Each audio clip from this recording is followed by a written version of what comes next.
than the first live. For some odd reason, I don't know what was going on with YouTube earlier. Like the live as you guys come in. Thanks for tuning in to Let's Talk About It Media 21. We talk hot topics, trending topics. We're going to get into some general news, do a quick video. We're going to get into some general news and what's being talked about. Allow me a few seconds to do my disclaimer.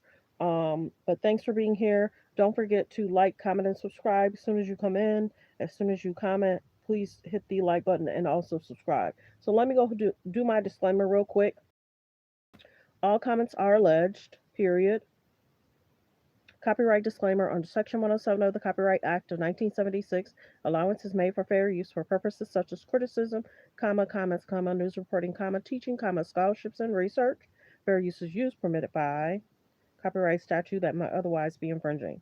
All comments are alleged in our opinion and for entertainment purposes only. Okay, so I'm going to let you guys go ahead and hear this, and then I'll do some more stuff on this side. Religion and getting the Democrats to vote is very, very tough. But I don't know how a person of faith can vote for a Democrat. I really don't. And I know we have some here today, and I don't know why they're here, because they certainly don't give us their vote. I certainly know that we're not going to be convincing them to vote for a little thing called voter ID. It polls at 97%. And even the Democrat, the people, the voters, are at 82% for voter ID, but the leaders don't want to approve it. They said they will strike. They will not allow it to happen. It's polling at over 90%. It's called voter identification. When you go to the polls, you show if, yes, my name is so-and-so, and I live in the country. I'm here. I can vote. They say that's not allowed. Everyone's trying to figure it out. And they do something to win. You know what it is? They cheat. But let's get on to another subject. No, at that, they're the finest, probably anywhere in the world, I would say. But we're trying to pass voter ID and other things having to do with your religion. And getting the Democrats to vote is very, very tough. But I don't know if faith can vote for a Democrat. I really don't. And I know we have some here today, and I don't know why they're here, because they certainly don't give us their vote. I certainly know that we're not going to be convincing them to vote for a little thing called voter ID. It polls at 97%. And even the Democrat, the people, the voters, are at 82% for voter ID, but the leaders don't want to approve it. They said they will strike. They will not allow it to happen. It's polling at over 90%. It's called voter identification. When you go to the polls, you show if, yes, my name is so-and-so, and I live in the country. I'm here. I can vote. They say that's not allowed. And no, everyone's trying to figure it out. And they do something to win. You know what it is? They cheat. But let's get on to another subject. No, at that, they're the finest, probably anywhere in the world, I would say. But we're trying to pass voter ID and other things having to do with your religion. And getting the Democrats to vote is very, very tough. But I don't know how a person of faith can vote for a Democrat. Like the videos, you guys come in. Recently, I guess he did an interview. So we're going to go ahead and talk about this. Tens of thousands, okay? Mm-hmm. And you get bad publicity. Nobody talks about all of the murderers that were taken out of our country. They don't talk about... but it was two Americans. They don't talk about we have the smallest trucks. As an example, we've been very tough on the waters, and soon, pretty much overall. But if you look at the waters where we knock out boats, it's bad. I hate it. I hate even talking about it. 2 people out of tens of thousands, okay? Mm-hmm. And you get bad publicity. Nobody talks about all of the murderers that were taken out of our country. They don't talk about... but it was 2 Americans. They don't talk about we have the smallest trucks. As an example, we've been very tough on the waters, and soon, pretty much overall. But if you look at the waters where we knock out boats, man, I hate it. I hate even talking about it. So he did an interview. We're going to continue with the interview and what they talked about. Like the videos, you guys come in. But I'm going to always be with our great people. Okay, let's drill down into the news today. That big change on immigration, 700 officers leaving Minneapolis. Did that come from you? Yes, it did. But it didn't come from me because I just wanted to do it.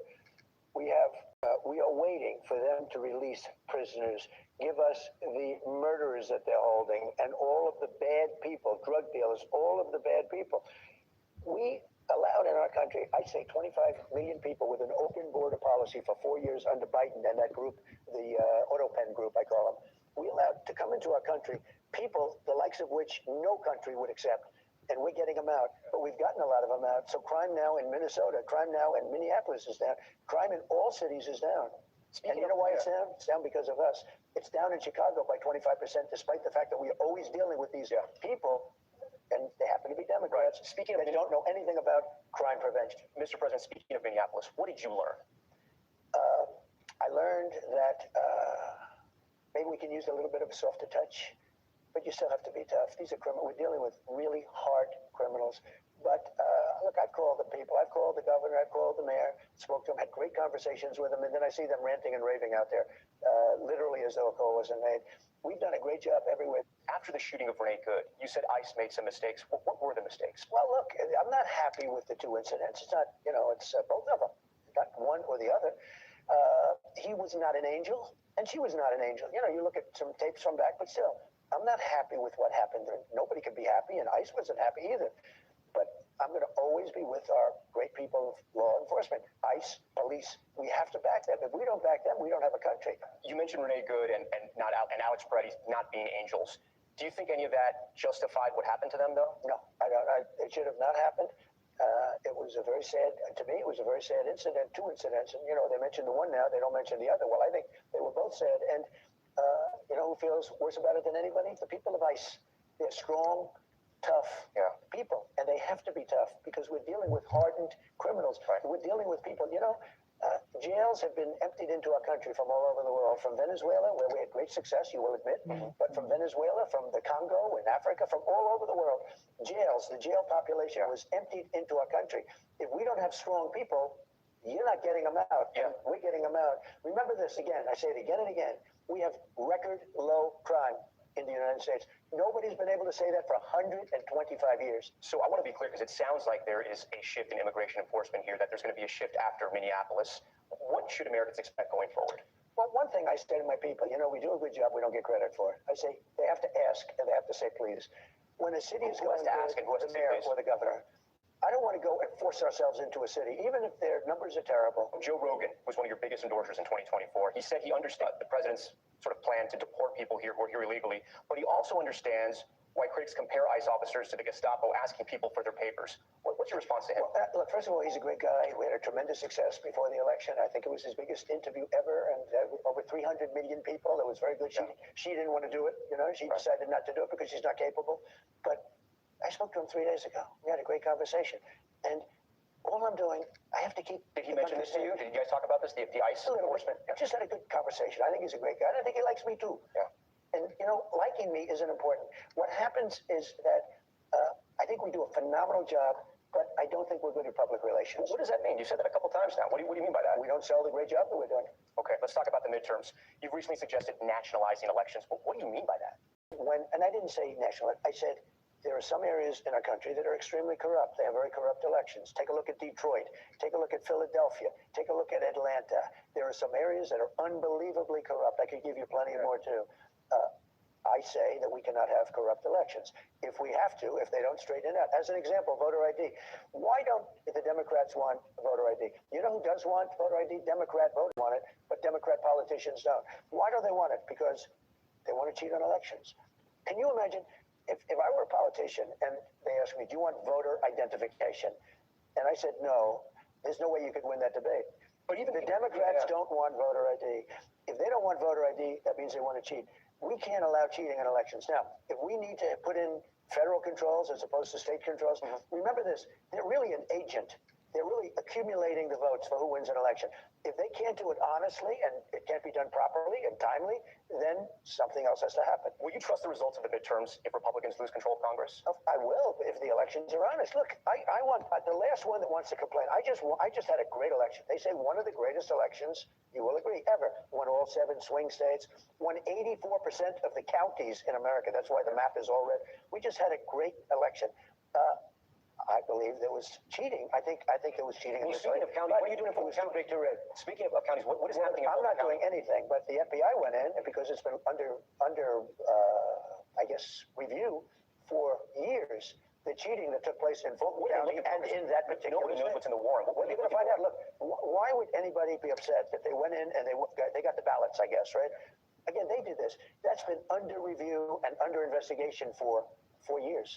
And now they got a court order. You know, they got a court order signed by nobody knows what a respected but liberal judge signed a court order allowing them to go in and pick them up. Well, you're going to know what the ballots say because they're right now inspecting the ballot. I'm not involved in it, but they are inspecting and checking the ballot. Why is Tulsi Gabbard there? I don't know, but you know, a lot of the cheating comes from it's international cheating. You have people, they say, from China trying to. Let me ask you, do you think China tries to influence our elections? We know that foreign governments try to influence a lot of things. Well, therefore, she's foreign government. But you tweeted out some theories about battalions and satellites. I mean, do you believe that stuff? No, I didn't cheat. I sometimes will retruth. Yeah. I will retruth. But let me ask you this.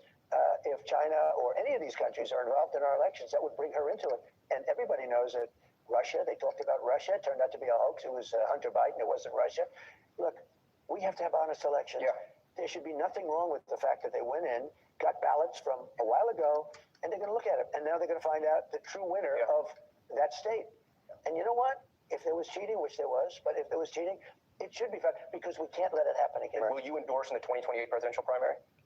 A toothbrush is my least favorite way to clean retainers. Like the video, fair use reaction clip. There's about 80 people in the building. Please continue to hit the like button. Double tap that screen. Let's continue. Fair use reaction clip. Probably, yeah. I mean, I'd be inclined to. I have great people. We have a great bench.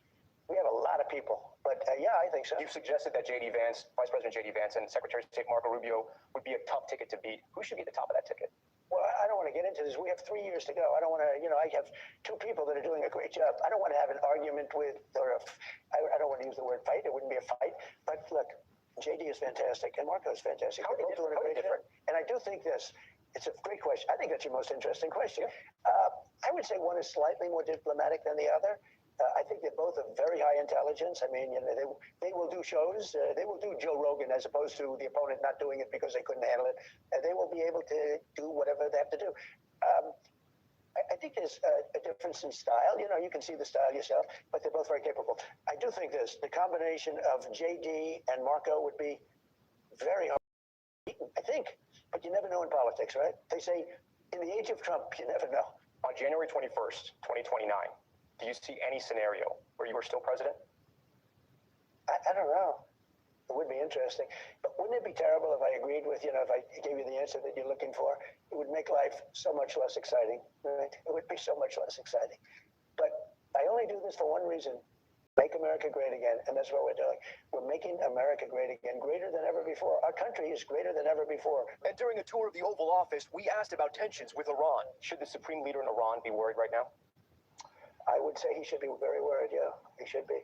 As you know, they're negotiating with us. I know they are, but the protesters have said, where are the Americans? You promised them we would have their back. Do we still have their back? Well, we've had their back, and look, that country's a mess right now because of us. We went in, we wiped out their nuclear.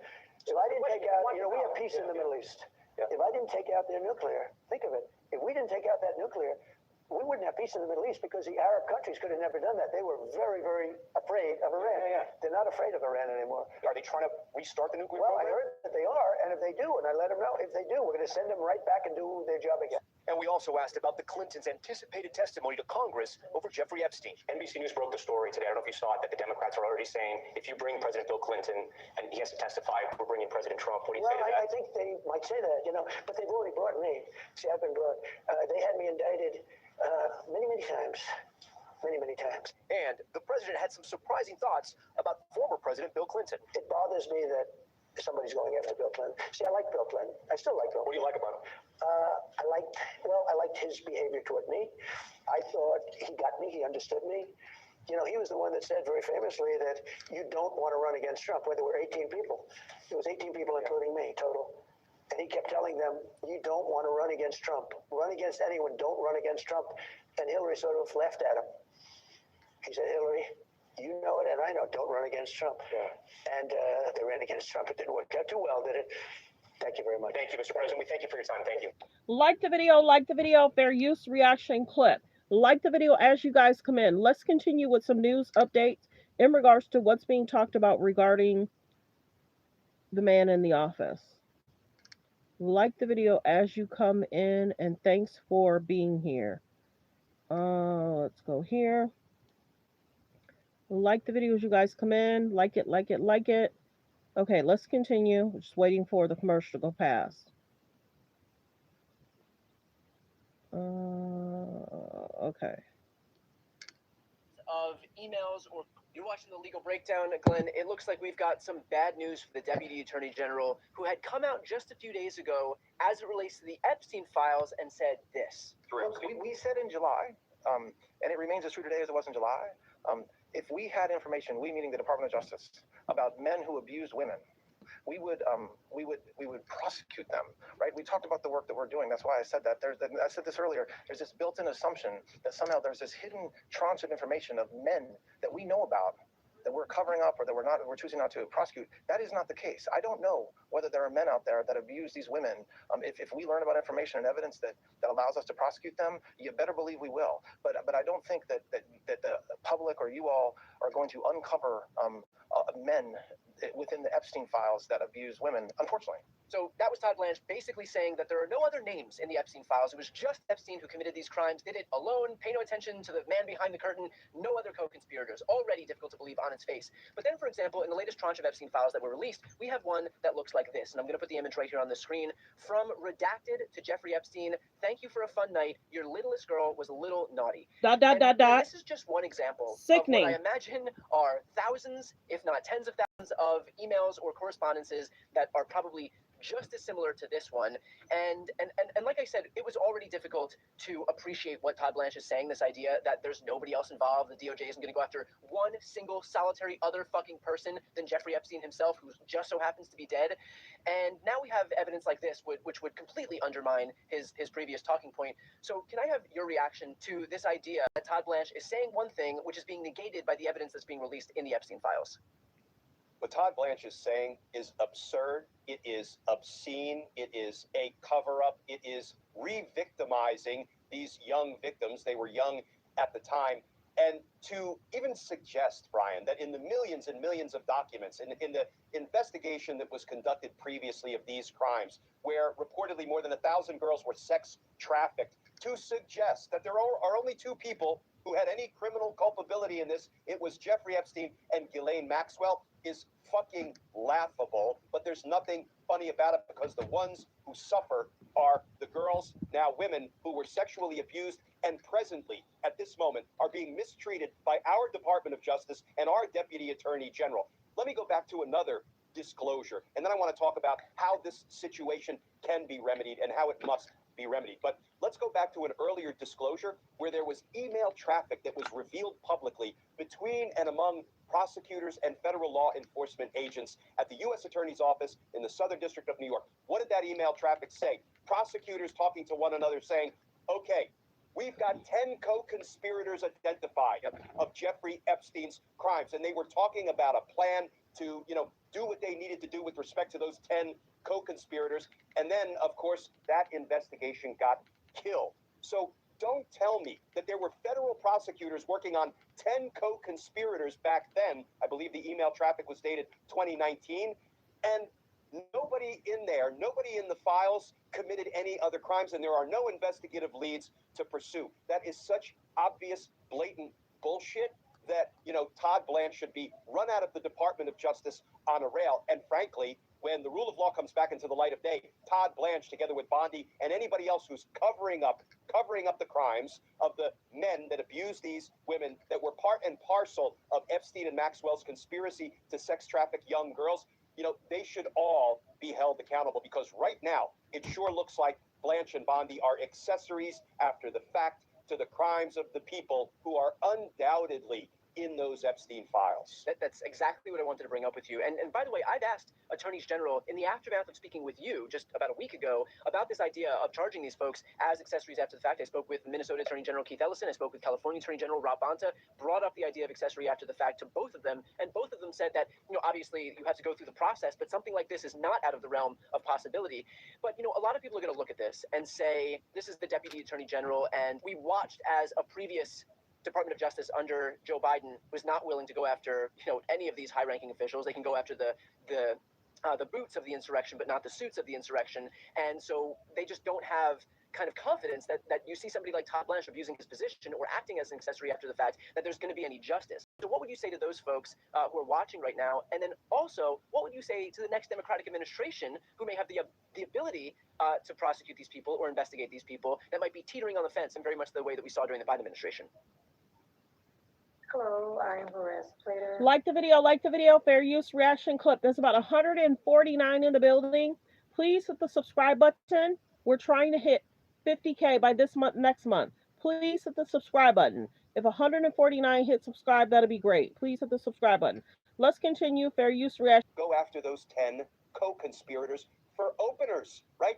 I think you have people in both parties who, for whatever reason, are determined to, to let the ruling class criminals, the rich, the powerful, the influential, the connected, just let them be untouchable by the rule of law that will touch all the rest of us if we step a toe over a legal line. So you know what? I am just as furious at the Biden administration for doing nothing about this as I am at the Trump administration, both then and now. But one way or another, justice has to come for the abuse that these then young girls, now women. Can you guys hear me okay? I'm not certain what's going on with YouTube. Bumping me in, out. We had just had 114 in the building. Then it went to 6. Can you guys hear me okay? Let me know.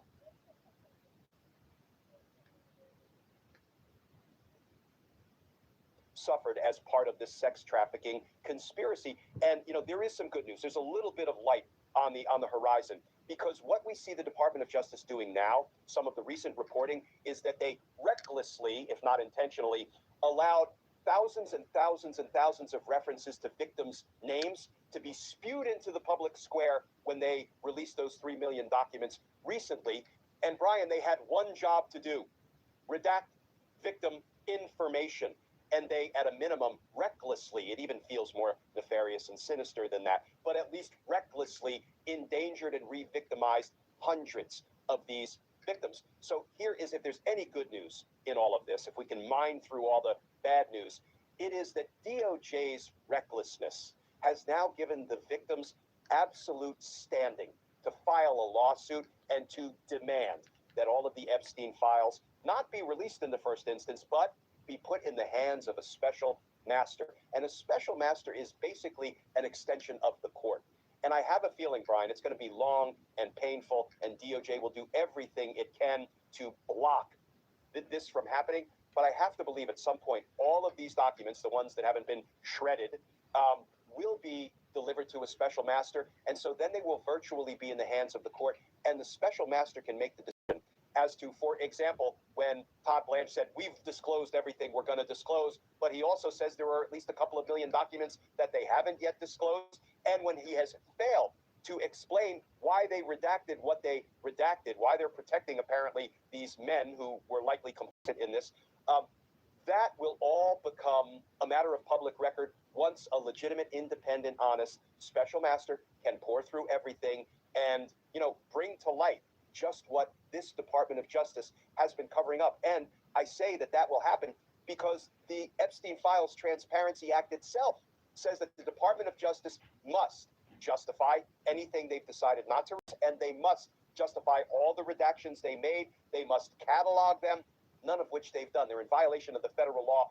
in multiple ways at this moment, and they continue to be in violation of the federal law. But the special master will get that all right, because that will be an arm of the court. And eventually, Brian, we're going to get there. And I'll tell you, the accountability that will follow, the accountability that must follow when we finally get there, is one of the few hopes we have of keeping our republic. Because without accountability for these crimes, we are lost, and we have no hope of deterring tomorrow's bad actors, tomorrow's, governmental criminals. Perfectly put. One last question on this, Glenn. Obviously, the administration is vehemently, staunchly opposed to a special master because they want to be able to control what information does, or more importantly, doesn't come out.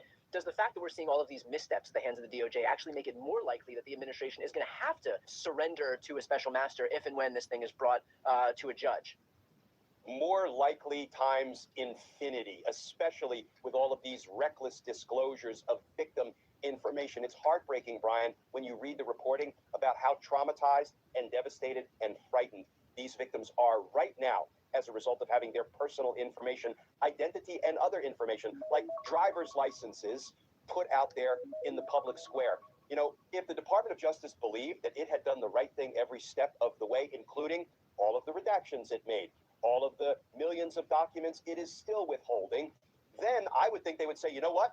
A special master will validate us. We'll confirm that everything we've done was perfectly in accordance with the Epstein Files Transparency Act. But guess what? Ain't no way in hell everything they have done is in compliance with the federal law. All right, well, we will. Well, at least we know that some things are going to happen and get straightened out. Let's go to Bill Gates. Bill Gates spoke out. Let's get to that video.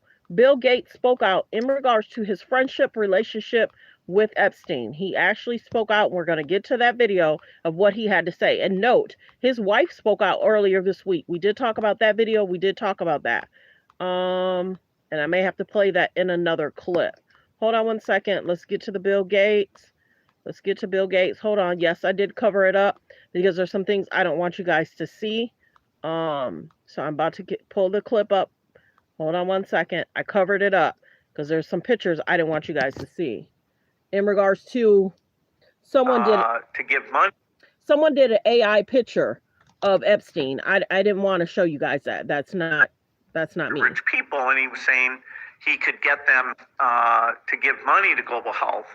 You know, in retrospect, that was a dead end, and I was foolish to spend time with him. I was one of many people who regret ever knowing him. You've no doubt seen the allegations, including some of them in the last 24 to 48 hours. Are they true?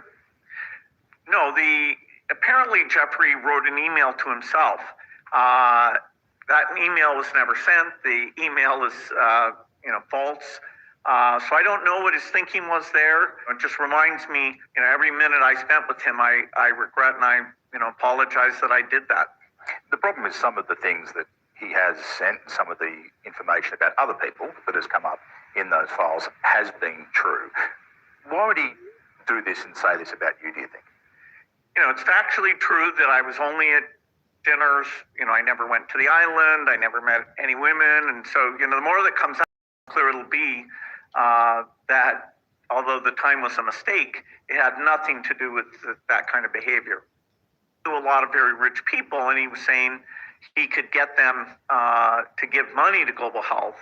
In retrospect, that was a dead end, and I was foolish. I was one of many people. Okay. To a lot of very rich people. And so thanks for tuning in. I have some things I have to take care of. Copyright disclaimer. Under Section 107 of the Copyright Act of 1976, allowance is made for fair use for purposes such as criticism, comments, news reporting, teaching, scholarships, and research. Fair use is used permitted by copyright statute that might otherwise be infringing. All comments are alleged, in our opinion, purposes only. We did cover a little bit of Bill Gates' wife's statement. I might do another video in regards to what his wife said, but there was a lot of information and statements made about Bill Gates, what he allegedly was planning to do, the conversation alleged, emails alleged. So there's a lot out there, but I definitely wanted to put this video out that he spoke out and he regrets spending time with him.